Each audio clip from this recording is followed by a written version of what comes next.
good morning.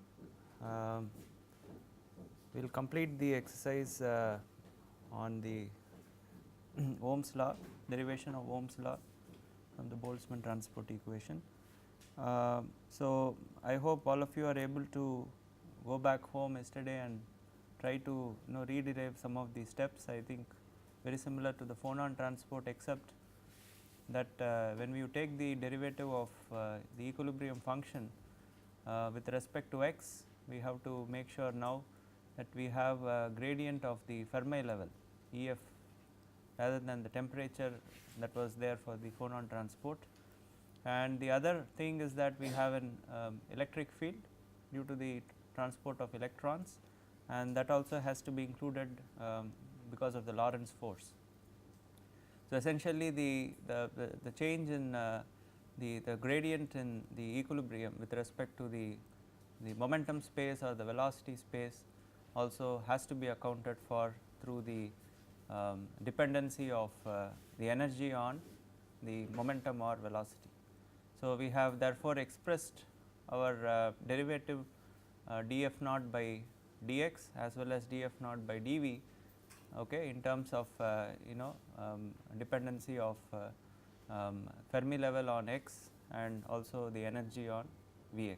So, therefore, we have a additional term compared to what we had for the phonon transport.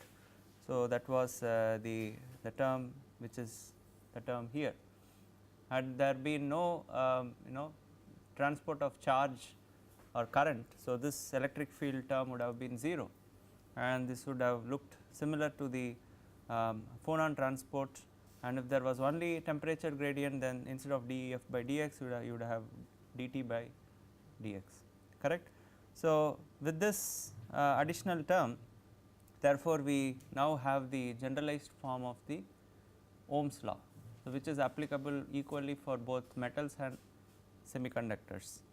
So, however, when we are now focusing on metals, so we can make an approximation that the number density of free electrons are already too many, and assuming that the change in the Fermi level is not too large with position, therefore, we can neglect the gradient def by dx, and therefore, we reach the point where we can write down the Ohm's law for the metallic materials.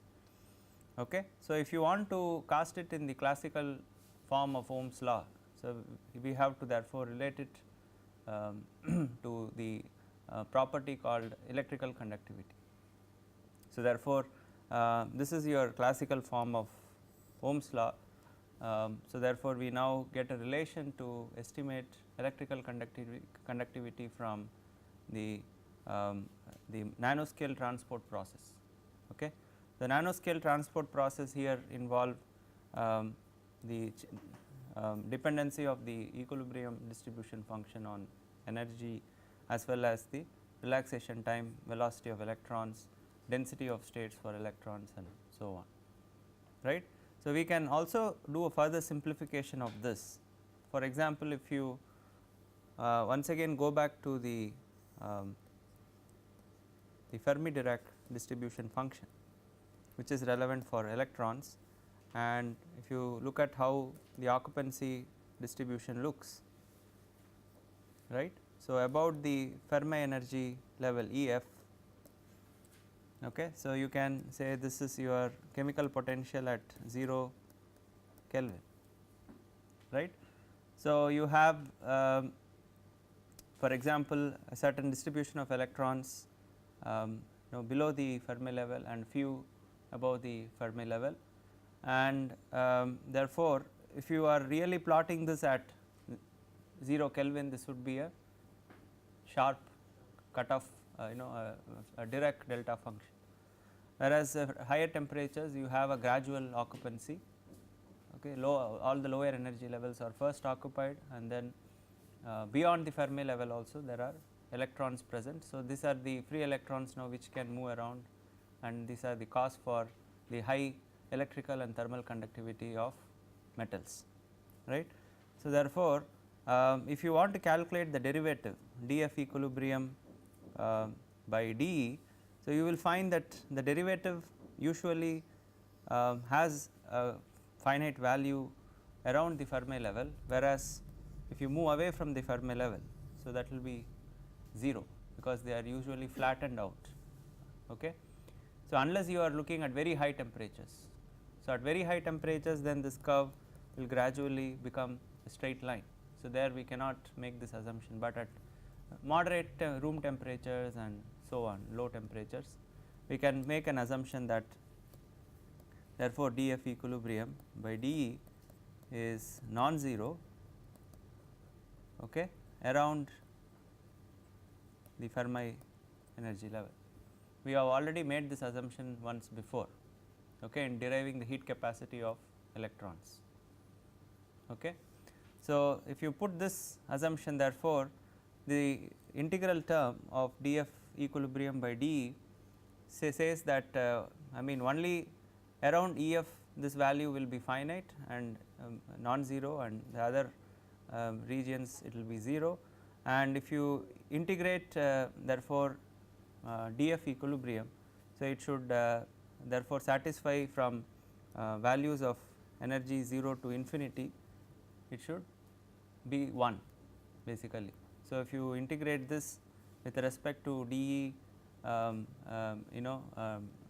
then it should make sure that maximum value is 1, minimum value is 0, and therefore, this can reduce to the form minus E square by 3.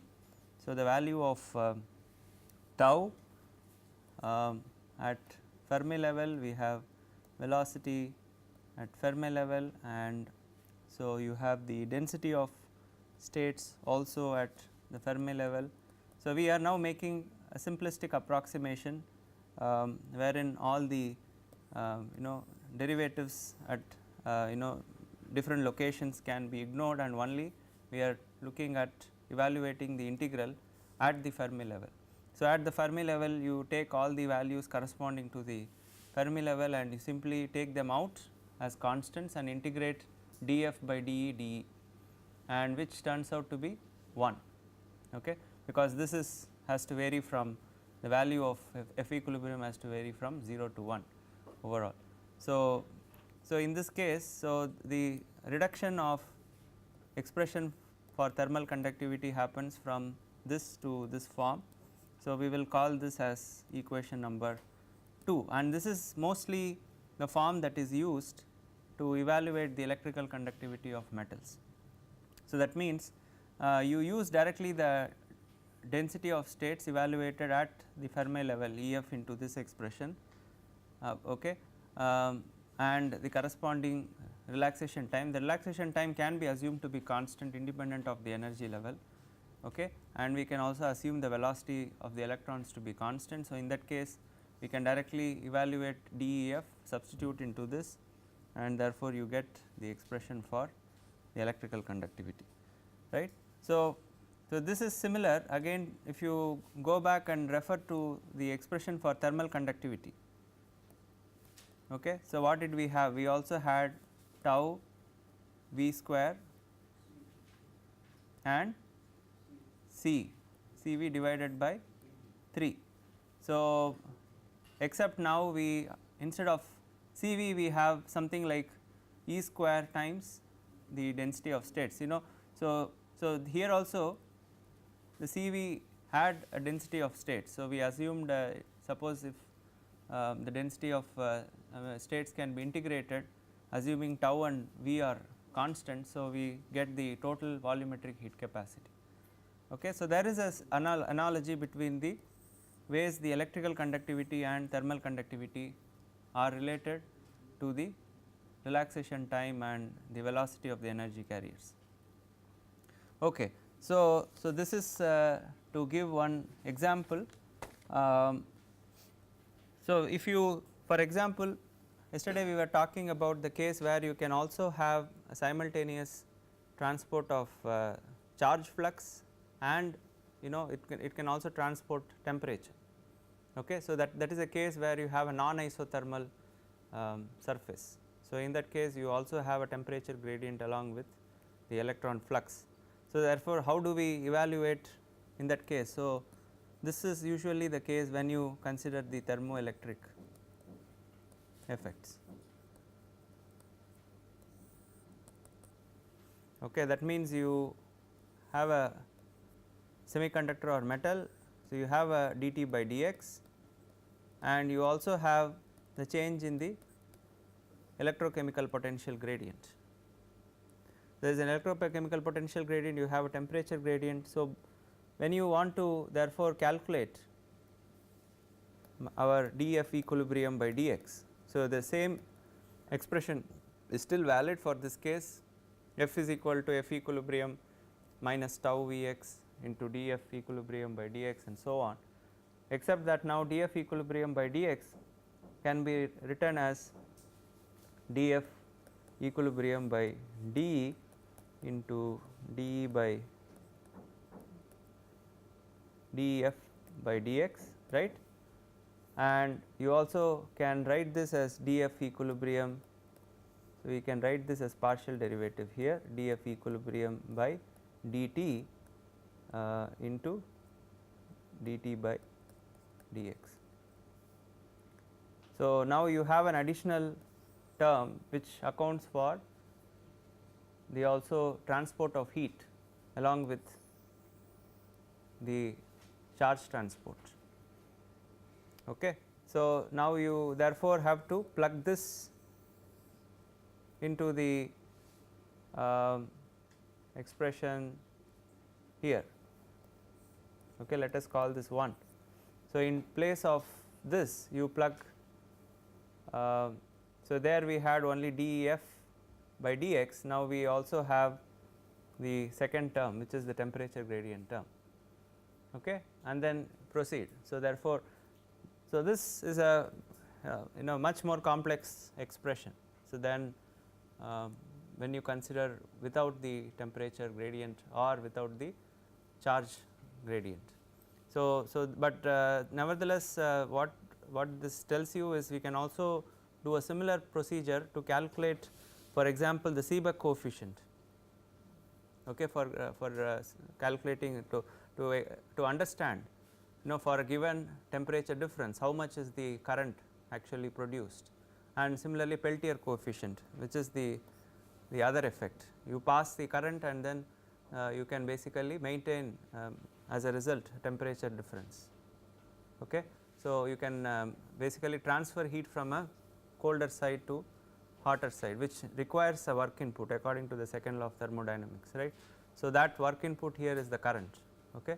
So, this is used in the Peltier effect, and therefore, we can get expressions for both the Seebeck and Peltier coefficient. So, I am not going to do this now, but if you are interested you can refer to the textbook, and I think in the textbook this has been derived. Okay. So, with this all these are things which probably from a macro scale point of view. We know how we have to use thermal conductivity, electrical conductivity. Okay. And similarly, if you want to do this for molecules, okay. So, we are talking about ideal gas molecules, right.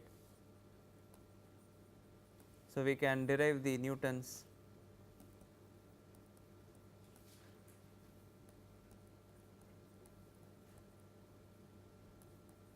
shear stress law. So, where you want to say that tau xy is the shear stress is related to mu du by dy. Okay. So, now this is going to be a little bit more straightforward, only I will give you the Maxwell distribution. Okay. So, this can be derived for a scenario where we can again talk about flow between two plates. The top plate is moving, this is called the co-ed flow. Okay. The top plate is moving with a velocity capital U, bottom plate is fixed, and the steady state velocity profile turns out to be a linear profile like this, okay, 0 at y equal to 0, and at y equal to, let us say, capital H, which is the separation between the plates, it attains the velocity of the top plate, capital U. Okay. and you have your molecular velocities Vx and Vy, and similarly in the third direction you have Vz, right. So, for this case the Maxwell-Boltzmann distribution function will be looking like n into m by 2 pi k b t the whole power 3 by 2. So, where n is the number density of gas molecules, total number of molecules per unit volume, okay. M is the mass of the molecules, and we have e power minus m. So, now in the classical Maxwell-Boltzmann we have Vx square plus Vy square plus Vz square, that is the translational kinetic energy, assuming these are all only monoatomic gas molecules, divided by kBt, right. So, however, now since we also have a flow, right. So, we not only have a random motion of the molecules, but also a bulk motion of these gas molecules in a certain direction, okay. So, in this case we can say that the bulk velocity in the x direction is u, which is a function of y. This is the velocity profile, okay. For the co-ed flow u of y will be capital U into y by h, it is a linear profile. So, if it is a Poiseuille flow in a circular duct, then you can put the parabolic profile and so on. But nevertheless, the classical Maxwell-Boltzmann distribution does not account for basically the bulk motion. So, we have to therefore correct this. So, therefore, the velocity will become Vx, which is your molecular velocity, minus u of y, which is your bulk velocity the whole square, okay. So, whereas in the other directions there is no bulk velocity, so therefore, you have only the molecular velocity divided by 2 times kb t. So, this becomes what is called as the displaced Maxwell-Boltzmann distribution. So, this is usually used when you are talking about flow transport. When you are talking about statics, then you use your conventional Maxwell-Boltzmann. When you talk about bulk motion, then you replace that with the displaced Maxwell-Boltzmann. Simply wherever you have the velocities, you have to correct it by the difference between your molecular velocity and the bulk velocity, and this is now used. So, you again have the relationship between F and F equilibrium minus tau into V dot del R F equilibrium. The force term is 0 here, correct. So, now we have to evaluate this. So, you have F equilibrium minus tau, and this is your molecular velocity here, okay. Because please remember, this is the velocity of the energy carriers, okay, not the bulk velocity, right. So, therefore, this will be Vx, we have Vx, Vy, Vz. However, when you talk about the gradient or derivative of F equilibrium, okay. So, your F equilibrium now can have gradients in all the 3 directions, but in our case in which direction it is going to be significant?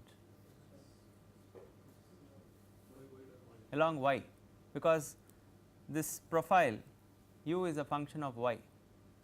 Therefore, when you want to express df equilibrium by dx, so along dx there is no variation, okay, because I mean ux, uy, uz are all constants, okay, whereas along y your bulk velocity profile is a function of y. So, therefore, we have to be careful when you take the dot product of this. So, we have Vx, Vy, Vz, and therefore, this will become Vx times df equilibrium by dx, which will be 0, okay, I plus you have Vy into df equilibrium by dy j, and since this gradient is 0 along x, therefore, only this has to be retained. So, you have F equilibrium minus tau Vy into dF equilibrium by dy. Now, dF equilibrium by dy can be written as dF equilibrium. So, what is a function of y? Only u is a function of y. So, it is related to u and you have du by dy. So, this can be substituted to calculate your shear stress. Now, the expression for shear stress becomes much easier because Maxwell-Boltzmann distribution is a continuous distribution. You do not sum them over, but you directly integrate them. So, therefore, you directly integrate them over all dVx, dVy, dVz, right, over the entire momentum space you directly integrate. So, you do not have to do a conversion, involve density of states and all that here. So, how will you calculate the shear stress? It is like it is nothing but flux of momentum, right. Momentum flux is nothing but shear stress. So, in this case the momentum flux we are talking about the flux of x momentum, right, in which direction? Y direction. Okay. So, therefore, we have the x momentum which is mvx. Okay. However, the flux will be in which direction? Y. So, therefore, we have to multiply it with Vy and the corresponding non-equilibrium distribution. Okay. So, therefore, this has to be integrated over all the through the entire momentum space. We have Vx going from minus infinity to infinity, Vy and Vz. Okay. So, this can be interpreted as therefore, the momentum flux per quantum state, okay, which you are now integrating over all the quantum states. The quantum states, however, we cannot say quantum state in for the gas molecules because they are all continuous distribution functions. So, these are nothing but the entire momentum space which is continuous. So, if you take one small chunk, maybe dVx, dVy, dVz, so you have a particular flux of momentum, and if you integrate this over the entire, you can once again conceptualize like a spherical coordinate system, you get the total momentum flux. Okay. And this momentum flux is nothing but the flux of x momentum which is going vertically upwards. So, this is the flux of the x momentum in this direction. Okay. So, this is what we want to calculate to relate to basically calculate the shear stress tau xy, because we know that this tau xy has to be related to du by dy. So, which is basically nothing but the expression of the flux of x momentum in the vertical direction gives you the stress on the shear stress on the bottom plate. So, you can do a similar analysis like we did for phonons. All you have to substitute now is the expression for F from this into this. Okay. You can evaluate dF equilibrium by du, basically you can differentiate it with respect to du, and similarly du by dy, because du by dy is known for the Couette flow, and I will give you only the final expression. So, if you do all that, you can express tau xy as some mu into du by dy in the form which is classically known, where mu will come out to be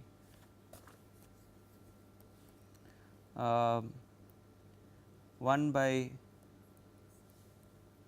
4 times d square root of m kb t by pi.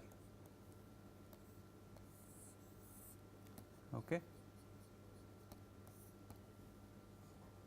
So, I will leave this as an exercise for you to substitute and integrate this. You can do this integration in Mathematica. Okay. This is d is the diameter of the molecule. Now, how this we got is you remember so we have actually the expression in terms of the relaxation time, but we can rewrite that in terms of mean free path, and you know we have already derived the expression for mean free path in terms of diameter of the molecule. So, we can substitute that and finally get a very fundamental expression. So, in terms of temperature, in terms of the mass of the molecule, in terms of the diameter of the molecule. Okay. So, and if you compare this again with your expression from kinetic theory, it will be similar. Okay. If you go back and rewrite that expression. So, the expression that we derived under kinetic theory, again we need to substitute for the mean free path. Okay. So, you can go back and refer to that expression, you can substitute for mean free path and finally, you will get the same expression here. Okay. Is that clear?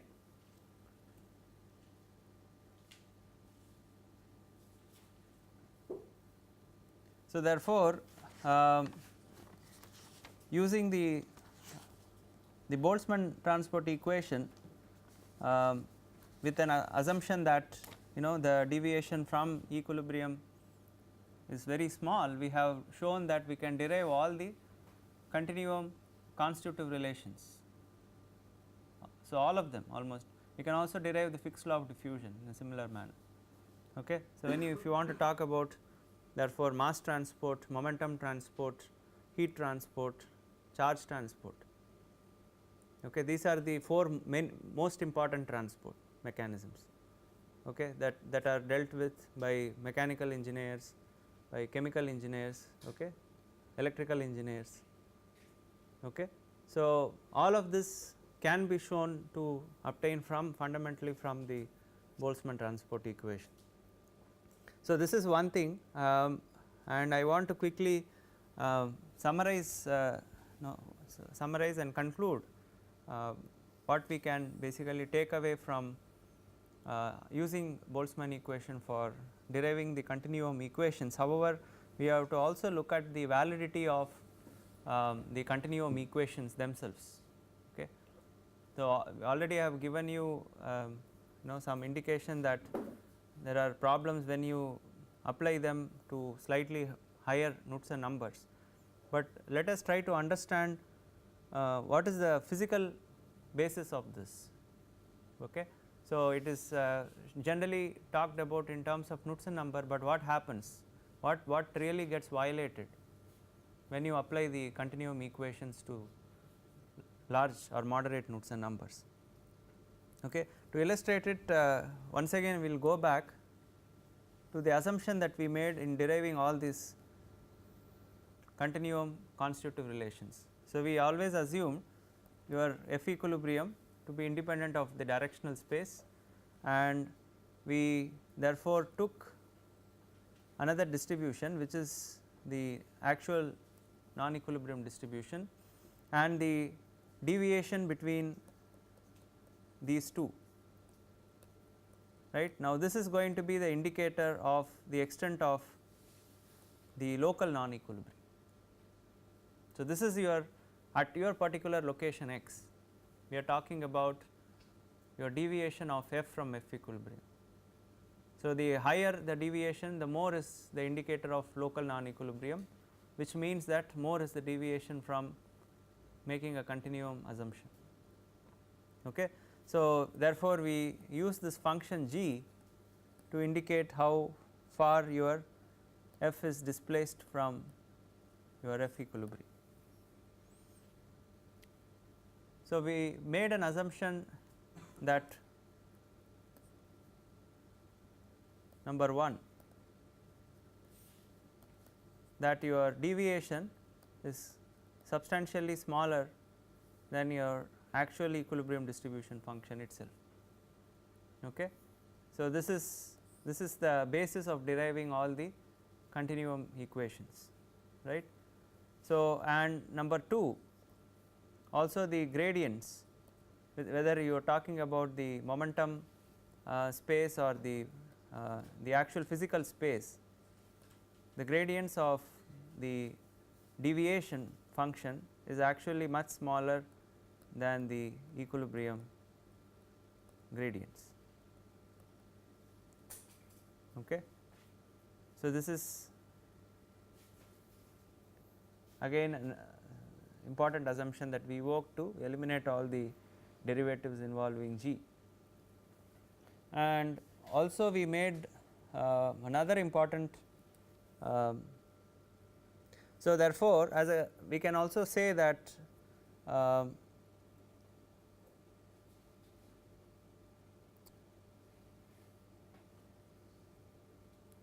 so we can also look at the time scales.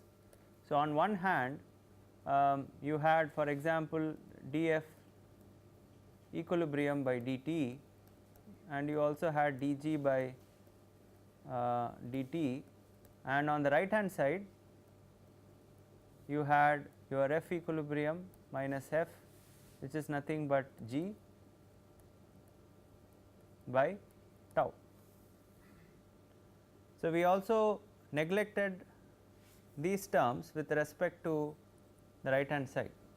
Okay. We said we are looking at steady state, but even when you are looking at unsteady process, the order of magnitude of these terms for the continuum processes can be found to be smaller than this term. For example, if you are saying dg by dt is much smaller than g by tau. Okay. So, therefore, since we are claiming that the order of g and order of dg is similar, so therefore, we have to say that the physical time scales t will be much greater than your relaxation time tau, right, in order for this assumption to be valid. So, what this means, you know, not only have a problem with Knudsen number. Okay. So, there can be a case where you can have value of Knudsen number equal to 0.001. Okay. That means it is going to satisfy this condition and this condition, but still that can violate this third condition. How? Because you can have time scales which are much smaller than the relaxation time. So, a good example of this will be, for example, if you have a laser pulse which is basically irradiated on a surface, it could be a metal or semiconductor. So, we are talking about this pulse width of the laser. Okay. So, if you have pulsed lasers, so usually pulsed lasers are used in machining processes and so on. Okay. So, you have continuous lasers, you have pulsed lasers, but pulsed lasers have specific applications where you want to make some deformations on the surface, you want to etch out some material and so on.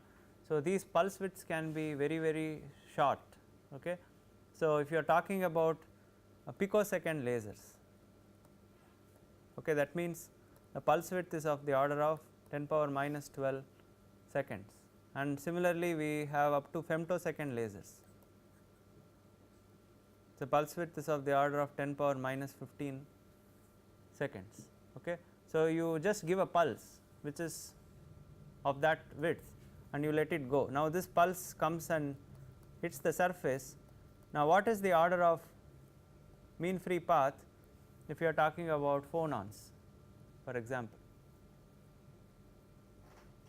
Just the order of magnitude. You have done some calculations in your assignments, so you should be able to tell me. Let us say silicon semiconductor material. 1 nanometer is very small. It should be of the order of 20 to few hundred nanometers. Okay. So, even if you say 20 nanometers. Okay, if you are talking about electrons, then that can be of the order of few nanometers. Okay. But generally all these relaxation time scales of the order of nanometers. So, now when you use a picosecond or femtosecond laser, what happens? This condition is violated. Okay. So, clearly therefore, you are talking about a Knudsen number which is perfectly seems to be okay in the continuum range, but the third condition is clearly violated. So, that means still you cannot make this assumption for this case to derive the continuum equation. So, this is clearly not, this is not your continuum.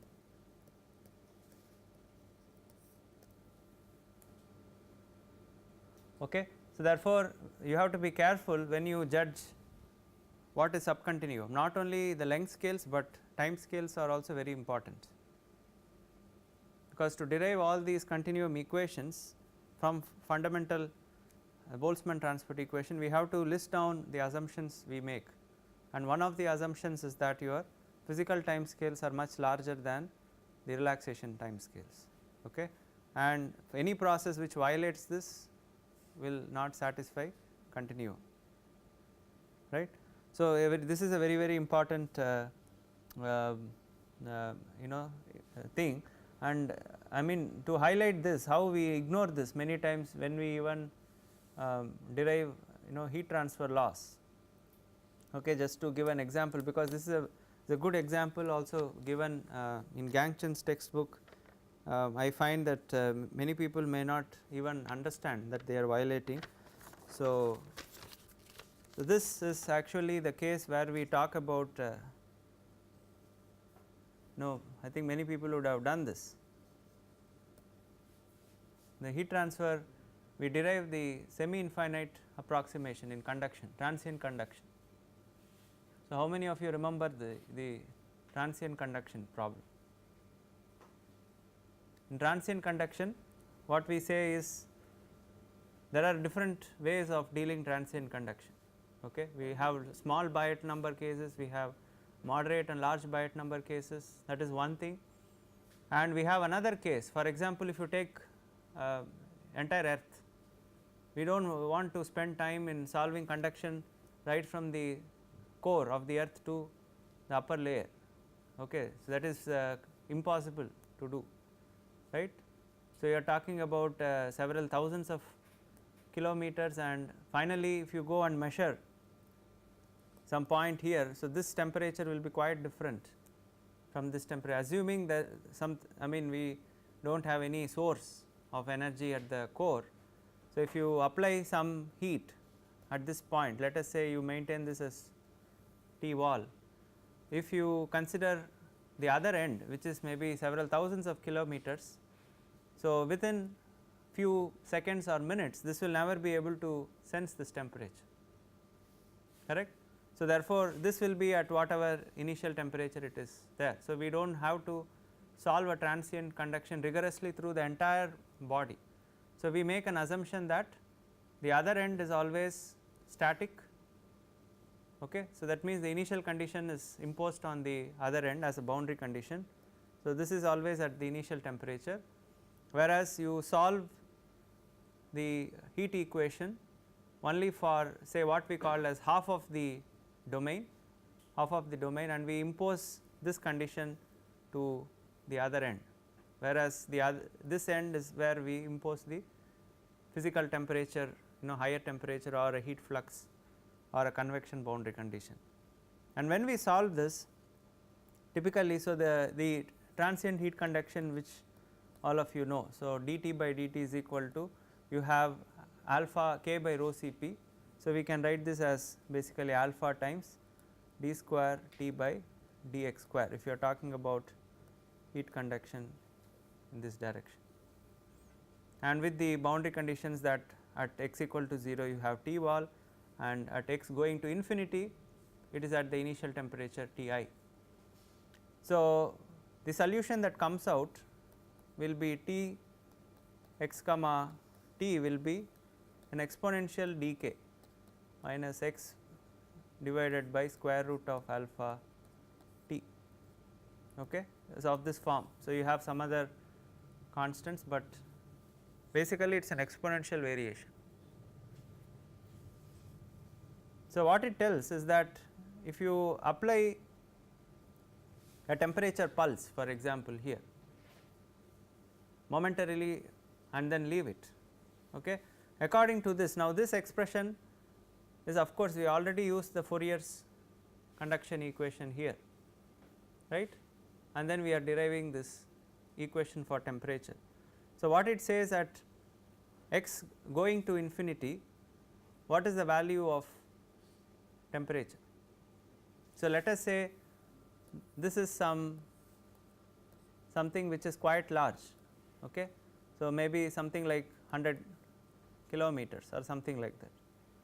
So, if you plug in the value of x, this value of temperature according to this equation will not be exactly 0, but it will be some finite value, right.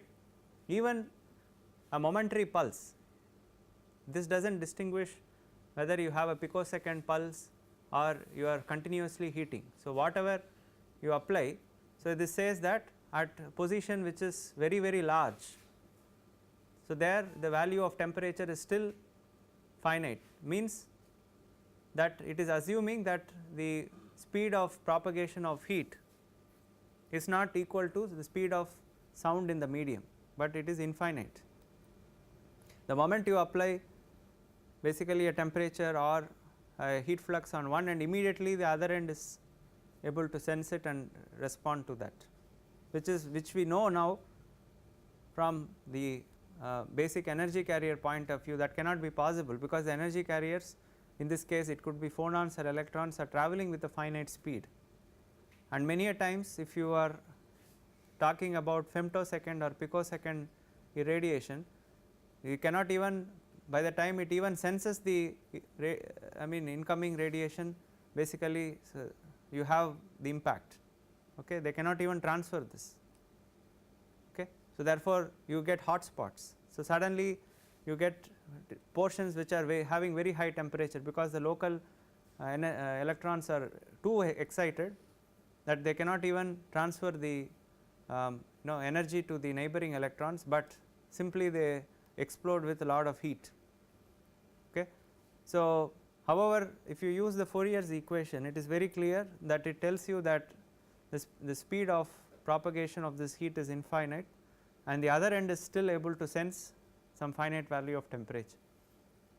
So, this is a clear illustration of the fallacy of using the Fourier's constitutive relationship for a case where it is definitely not possible to So, in this case you definitely cannot expect, if you put a thermocouple there, you will not be able to actually measure any temperature coming from the other end, okay. But the distribution from the Fourier's equation shows it is only exponentially decaying, right. So, therefore, what do we do for such cases? So, where you have problem with where the Fourier's law violates, but you want to still retain the continuum based assumption, you do not want to completely discard the continuum based assumption. The cases where you have extremely small physical time scales, correct, or you have problems with this kind of semi infinite medium and so on. So, therefore, we use what is called as the Cataneo equation. So, this is called Cataneo equation. So, the Cataneo equation is a modification to the Fourier's equation, or it is a correction to the Fourier equation. So, basically your Fourier equation says that your heat flux is equal to minus k dt by dx. Now, the Cataneo equation puts a correction term to this, which is basically tau into dq by dt, it adds a correction term, okay. So, what this tells you is that it now brings in a time factor. So, this is your relaxation time of the energy carrier. You see, the continuum equations themselves do not talk about anything about the collision of energy carriers and so on, but without bringing that into account, you cannot talk about the finite speed of propagation of heat. So, therefore, to correct for that, we have a relaxation time tau, okay. So, in the case of larger Knudsen numbers, you can talk in terms of large values of tau. So, then this term becomes significant. If you talk about the limiting case where tau goes to 0, so this can disappear, vanish, and you get your Fourier's equation, right. But this is a correction term which accounts for the finite speed of the propagation of heat, okay. And if you substitute this into the heat conduction equation, okay. So, our heat conduction equation states that your rho c dt by dt is equal to minus del dot q. So, you can substitute instead of the classical Fourier's approximation, you can substitute the Catenio equation and you can derive what is called the hyperbolic heat conduction equation. So, the resulting equation is called hyperbolic heat conduction equation. So, this is called hyperbolic because of accounting for the finite speed of propagation. So, like any hyperbolic equation, and this is used as a substitute in cases where you have problems with the time scales, okay. So, any physical process which has smaller time scales than the relaxation time. So, we still may use the continuum assumption, but we correct it with the Catenio equation, okay. So, just with this I want to finish this part. Now, also talking about, we are still talking about continuum equations. So, the last part is so how do we really derive all the continuum equations, that is conservation of mass, conservation of momentum, conservation of energy, and so on, because we showed that all the constitutive relations, that is relating flux with the gradient, we are able to derive, but what about the conservation of all the fundamental quantities like mass, momentum, and energy. So, even this can be derived from BTE. So, just to show that, for example, you have your Boltzmann transport equation plus you have F by m dot del V F.